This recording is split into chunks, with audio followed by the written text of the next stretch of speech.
ఇక ఢిల్లీలోని జంతర్ మంతర్ దగ్గర ఉద్రిక్తత వాతావరణం చోటు చేసుకుంది. సీజేపీ చెలో పార్లమెంటు పిలుపుతో ఢిల్లీలో హైలైట్ ప్రకటించారు. జంతర్ మంతర్ దగ్గర భారీగా బలగాలు కూడా మోహరించడం జరిగింది. 5,000 మంది పోలీసులతో టైట్ సెక్యూరిటీని కూడా ఏర్పాటు చేయడం జరిగింది. ఢిల్లీలో జంతర్ మంతర్ దగ్గర ఉద్రిక్తత వాతావరణం చోటు చేసుకుంది. చెలో పార్లమెంటుకు పిలుపునిచ్చింది కాక్రోచ్ జనతా పార్టీ. ఈ నేపథ్యంలోనే అక్కడ హైలైట్ ప్రకటించారు. ఢిల్లీలోని జంతర్ మంతర్ దగ్గర ఉద్రిక్తత వాతావరణం చోటు చేసుకుంది.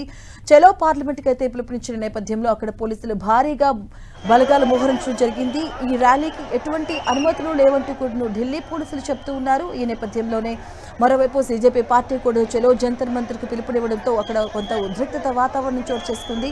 హై టెన్షన్ హైలైట్ ప్రకటించారు. హై సెక్యూరిటీ కూడా అక్కడ ఏర్పాటు చేయడం జరిగింది. కాక్రోచ్ జనతా పార్టీ చెలో పార్లమెంట్ పిలుపునిచ్చినటువంటి నేపథ్యంలో అక్కడికి భారీగా చేరుకుంటున్నారు. అలాగే ఈ నేపథ్యంలోనే అక్కడ ఢిల్లీ మెట్రో కూడా ఒక నిర్ణయం తీసుకున్నారు.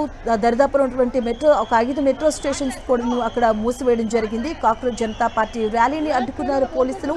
ఈ ర్యాలీకి ఎటువంటి అనుమతులు లేవంటూ కూడా ఢిల్లీ పోలీసులు చెప్తున్నారు. దీనికి సంబంధించిన పూర్తి అప్డేట్స్ మా కరెస్పాండెంట్ గోపి అందిస్తారు. గోపి, దేశవ్యాప్తంగా జరిగిన నీట్ ప్రశ్నపత్రం లీక్, పరీక్షల పారదర్శకత, యువతకు ఉద్యోగాల కొరత వంటి అంశాలపైన కాక్రోచ్ జనతా పార్టీ ఆధ్వర్యంలో జంతర్ మంతర్ వద్ద నిరసనలు గత నెలగా కొనసాగుతున్నాయి. అయితే విద్యా వ్యవస్థలో సంస్కరణలు చేపట్టాలని కేంద్ర విద్యాశాఖ మంత్రి ధర్మేంద్ర ప్రధాన్ రాజీనామా చేయాలని సీజేపీ ప్రధానంగా డిమాండ్ చేస్తుంది. దీనికి మద్దతుగా సామాజిక కార్యకర్త సోనం వాంగ్చుక్ నిరవధిక నిరాహార దీక్ష చేపట్టగా ఆయన ఆరోగ్యం క్షీణించడంతో ఢిల్లీ హైకోర్టు సూచనల మేరకు ఢిల్లీ పోలీసులు ఆయనను సఫ్దర్జంగ్ ఆసుపత్రికి తరలించారు. అయితే సోనం వాంగ్చుక్ ను బలవంతంగా తరలించిన తర్వాత అక్కడ సీజేపీ ప్రొటెస్ట్ మాత్రం ఇంకా కొనసాగిస్తుంది. సీజేపీ వ్యవస్థాపకుడు అభిజిత్ ఆ యొక్క నిరాహార దీక్షను తాను కంటిన్యూ చేస్తాను, 20వ తేదీన ఏదైతే చెలో సంసద్ పేరుతోటి భారీ ర్యాలీని నిర్వహించేందుకు